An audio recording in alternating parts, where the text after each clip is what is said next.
డబ్బు, అనారోగ్యం, ఉద్యోగం, వ్యాపారం, అప్పులతో బాధపడుతున్నారా? మీకోసమే launch your future program. Hello viewers, welcome back to Suman TV. ప్రస్తుతం మనతో పాటు ఉన్నారు retired civil surgeon doctor Rammohan Rao గారు. సార్తో మాట్లాడదాం. నమస్తే సార్. నమస్కారం అండి. సార్, ఈ మధ్య కాలంలో చూసుకుంటే క్రైమ్స్ అనేవి బాగా పెరిగిపోతున్నాయి. ముఖ్యంగా చూసుకుంటే ఆడవాళ్ళ పైన వాళ్ళని బ్లాక్మెయిల్ చేయడం, హింసించడము, చీట్ చేయడము, చంపేయడము చాలా అన్నమాట. తీరా మొత్తం అంతా సర్కిల్గా చూస్తే తప్పు ఎవరిదంటే మగవాడిది అని అంటున్నారు.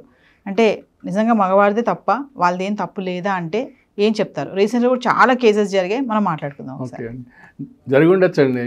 కానీ మొత్తం మగవాళ్ళది మాత్రమే అంటే నేను ఒప్పుకోనండి. ఎందుకంటే ఏదైనా ఒకటి జరిగినప్పుడు ఇద్దరిలోనూ ఉంటుంది అనమాట. ఇద్దరిలో ఉన్నప్పుడు ఎవరు ఎలా చేశారు అనే దాన్ని పెట్టుకొని మనం మాట్లాడాలి. కానీ ఏ ఇన్సిడెంట్ జరిగినా కానీ మగవాడే బాధ్యుడు, ఆడవాళ్ళకి ఏమీ బాధ్యత లేదు అనే దాంట్లో కంప్లీట్గా వేయడం అనేది సమంజసం కాదనమాట. ఎందుకంటే మనం ఈ మధ్యలో ఎన్నో ఉదాహరణలు చూస్తున్నాం అనమాట. భార్యలు కానివ్వండి, లేకపోతే ప్రియురాలు కానివ్వండి, ఎంతోమంది మగవాళ్ళను నమ్మించి చాలా విధాలుగా వాళ్ళకి తెలియనటువంటి ఎన్నో భోగాతాలు నడిపినటువంటి సంఘటనలు మనం వెలుగులో చూస్తున్నాం. రీసెంట్గా కూడా మనము ఒక ఇన్సిడెంట్ చూడడం, చంపించడము అనేది మీరు చూసే ఉంటారు. ఇంకా తర్వాత కొంతమంది అయితే డాక్టర్స్ విషయంలో కూడా కొన్ని అదే జరుగుతూనే ఉంటుంది అనమాట. అటువంటి వాటిల్లో ఏమంటారు మరి, కంప్లీట్గా మగవాళ్ళది తప్పని చెప్పలేం కదా మనం ఉండేదుక.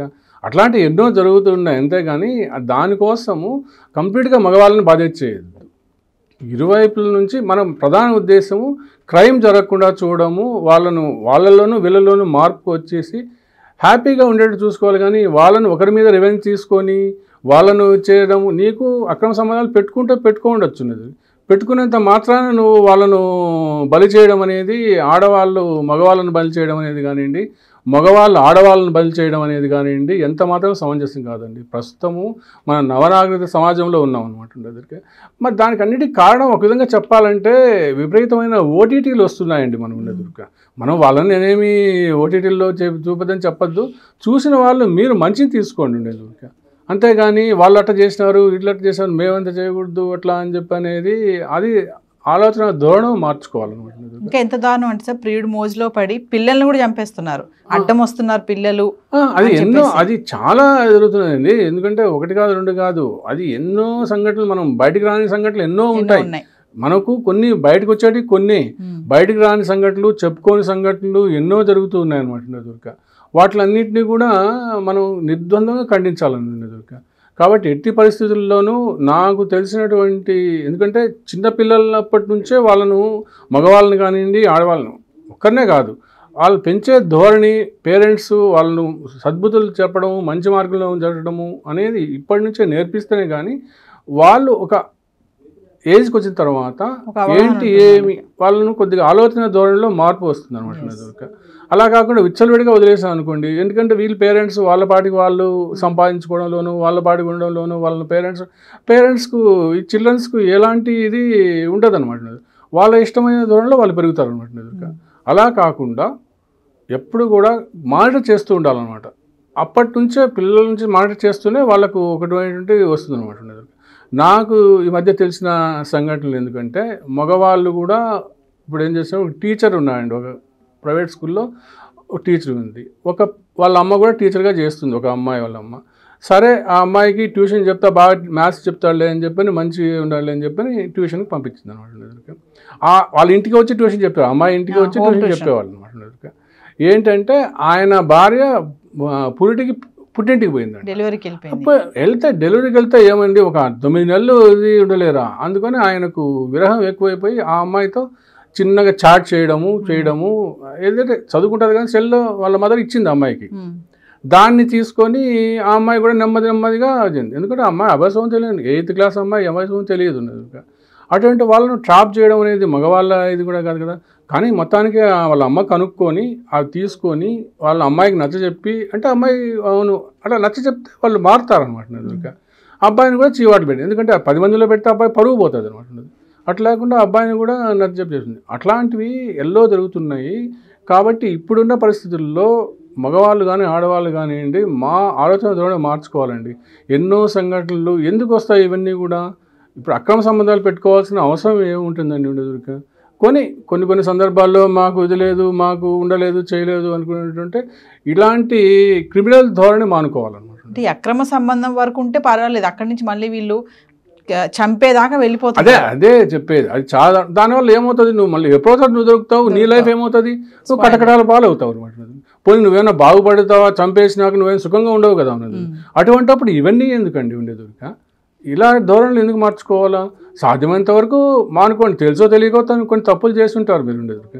తప్పులు చేసినప్పుడు కొద్దిగా మానుకోండి, వాటి జోలికి పోవద్దండి ఉండేదొరిక. ఎంతో జీవితం విలువైంది, వాటిల్లో ఉంచండి. కానివ్వండి ఇట్లా ఒకరిని చంపడము, ఒకరిని చేయడము, కక్ష తీర్చుకోవడము. ఇంకా కొందరు దారుణం ఏంటంటే అమ్మాయిలు ప్రేమిస్తారండి. అమ్మాయిలు అబ్బాయి కూడా ప్రేమిస్తాడు. కొన్ని కారణాల వల్ల వాళ్ళ పేరెంట్స్ ఒప్పుకోకపోవచ్చు, వాళ్ళు చేయకపోవచ్చు. ఆ అమ్మాయి కాదు అంటుంది అనుకోండి, దాన్ని అబ్బాయి కక్ష పెట్టుకొని ఆ అమ్మాయి దారుణంగా హింసించడము. వాళ్ళు ఎప్పుడో క్లోజ్గా ఉండి కొన్ని ఫోటోలు తీసుకో ఉండొచ్చు, ప్రేమించాం కదా అని ఒకరికొకరు నమ్ముతారు కదా, కొన్ని ఫోటోలు తీసుకో ఉండొచ్చు. ఆ ఫోటోలు పెట్టుకొని అమ్మాయిని బ్లాక్మెయిల్ చేయడము. నువ్వు నన్ను చేసుకోకపోతే, నాతో మాట్లాడకపోతే నీవన్నీ అక్కడ సోషల్ మీడియాలో ఇది పెద్ద ట్రెండ్ అయిపోయిందండి ఈ కాలంలో. ఏమంటే మాట్లాడే సోషల్ మీడియాలో పెడతా, కానీ అమ్మాయి వణికిపోతుంది ఉండేది. సోషల్ మీడియాలో 10 మందిలో నీ ఇద్దరి మధ్య సన్నిహితంగా ఉన్నటువంటి నువ్వు అప్పుడు ఏం ప్రేమించావు నువ్వు అమ్మాయిని? అలాంటి ఇది పద్ధతులు మానుకోవాలి. ఇంకా దారుణంగా పోయేసేసి యాసిడ్ బాటిల్ ఎన్నో చూస్తుంటాం మనం. యాసిడ్ బాటిల్ పట్టుకొని తిరుగుతాం, ఆ అమ్మాయి మీద వెళ్తాం.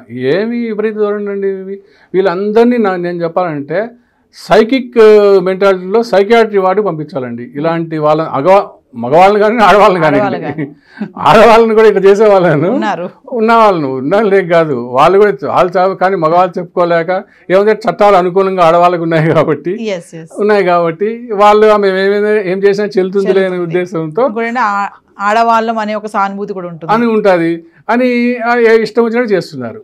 అది కూడా మంచిది కాదండి. నాకు విషయం చెప్పండి, ఈ అక్రమ సంబంధాలు అనేవి ఎందుకు పెరుగుతున్నాయి అంటే దీనికి ముఖ్య కారణం ఏంటి అంటే ఏం చెప్తారు? ఎందుకంటే కొంతమందికి ఫ్యాంటసీ లాగా అయిపోయిందండి. కొంతమంది ఫ్యాంటసీ లాగా ఏంది మగవాళ్ళే పెట్టుకోవాలన్నా, మగవాళ్ళే. ఇప్పుడు మన అనాది కాలం నుంచి అది జరుగుతుంది, మగవాళ్ళు ఒకరిద్దరు జరుగుతుంది. ఇప్పుడున్న దాంట్లో మేమెందుకు పెట్టుకోకూడదు? పాష్ కల్చర్ అంటారా? అదే అట్లానే ఒక విధంగా ఉండేది. అతనికి వాళ్లకు కేర్ తీసుకోకపోవడము, ఇప్పుడు వాళ్ళ హస్బెండ్ కానీ కేర్ తీసుకోకపోవడము, నెగ్లెక్ట్ చేయడము, అనుమానాలు పెంచుకోవడము. అది చాలా మగవాళ్ళు అనేది అనుమానం అనేది పెట్టుకోకూడదండి ఎదురుక. ఎంత ప్రేమ ఉన్నా చేసినా కానీ అట్లా చేస్తుంది ఇట్లా చేస్తుంది అనేది అనుమానాలు పెట్టుకుంటే అనుమానం పెనుభూతం అనే దాంట్లో ఉంటుంది అనమాట. కాబట్టి అనుమానాలు పెట్టుకొని వేధించడం సాధించడం అనేది మానుకొని సుఖంగా పిల్లలు ఉంటారు, వాళ్ళ పిల్లల భవిష్యత్తు దృష్టిలో పెట్టుకోవాలి. ఇలాంటి పనులు చేసే ముందు వాళ్ళని హింసించడం కానీ బ్లాక్మెయిల్ చేయడం కానీ. ఇంకా పిల్లలు కూడా పేరెంట్స్ ఏంటంటే పిల్లల యొక్క సోషల్ మీడియా కానివ్వండి, చాటింగ్ కానివ్వండి, మిగతావన్నీ కూడా ఆన్లైన్లో చేసేటివన్నీ మానిటర్ చేస్తుండాలండి. చిన్నప్పటి నుంచి చేస్తుంటేనే సాధ్యమైనంత వరకు వాళ్ళని ఆపగలదు. ఎందుకంటే వాళ్ళ టెండర్ వయసు వాళ్ళది. నువ్వు ఆ వయసులో చెప్తే కానీ వాళ్ళు వింటారు ఉండేది. వాళ్ళు కొద్దిగా మార్పు తెచ్చుకుంటారు. నువ్వు వదిలేసినావు అనుకోండి, వదిలేస్తే విచ్చలవిడైతే మాకేంద్ర మా పేరెంట్స్ అంటే వాళ్ళు ఇదేమో నిజమేమో ఇది కరెక్టేనేమో అనుకొని చాటింగ్ చేసుకుంటారు. వాళ్ళు ఆన్లైన్లో ఉంటారు, రాత్రులు 2 గంటల వరకు 3 గంటల వరకు చూసుకుంటూ ఉంటారు. ఇంకా దాంట్లో మనం ముచ్చలవిడి చెప్పకూడదు కానివ్వండి. కొంతమంది అయితే కన్నా అమ్మాయిలు వీడియో కాల్ చేసుకొని అవన్నీ అవసరమా అండి ఉండేది. అది ఎందుకు లోపం? పేరెంట్స్ వాళ్ళను కంట్రోల్ చేసి చూస్తూ ఉంటే ఇంట్లో కానివ్వండి ఇదో కానివ్వండి తెలుస్తుంది కదా, నిద్రపోయిందా లేదా అమ్మాయి కానీ అబ్బాయి కానీ చెప్తే అలాంటివి జరగకుండా ఉంటాయి అనమాట. అంటే సార్ తప్పు ఇరుపక్షాల ఉంటుంది అంటారు. డెఫినెట్గా అండి, ఒక వైపు అనేది కాదు. ఎక్కువ ఏంటంటే ఉన్న దాంట్లో చూసి మగవాళ్ళ డామినేషన్ దాంతో కొద్దిగా మగవాళ్ళే ఎక్కువ చేస్తున్నారని చెప్పొచ్చు. మగవాళ్ళు ఎందుకంటే వాళ్ళకు అవగాహన కానివ్వండి, వాళ్ళకు ఉన్న ఇది కానివ్వండి, ఆడవాళ్ళ పైన మమ్మల్ని ఏం చేస్తారులే కొద్దిగా అనే ఎన్నో కారణాల వల్ల ఆడవాళ్ళపైనే ఎక్కువ అత్యాచారాలు జరుగుతున్నాయి. అందుకనే ఆడవాళ్లకు చట్టాలు అనుకూలంగా ఉన్నాయి. కానీ వాటిని అనుకూలంగా తీసుకొని ఆడవాళ్ళు మగవాళ్ళని సాధించడం అనేది చేయొద్దు. ఏదో తెలుసో తెలియక చేస్తుంటారు కానీ ఒకరు చేశారని చెప్పిన అందరినీ ఆడవాళ్ళు మగవాళ్ళని కూడా సాధించడం అనేది చేయకుండా వాళ్ళందరికీ చేతులెత్తి నమస్కరిస్తున్నాను. ఆడవాళ్ళు కూడా మగవాళ్ళు కూడా ఒకరినొకరు అర్థం చేసుకొని ఇలాంటి సంఘటనలు జరగకుండా ముందుకు వెళ్ళాలని చెప్పి నేను కోరుకుంటున్నానండి. Thank you sir. నమస్తే.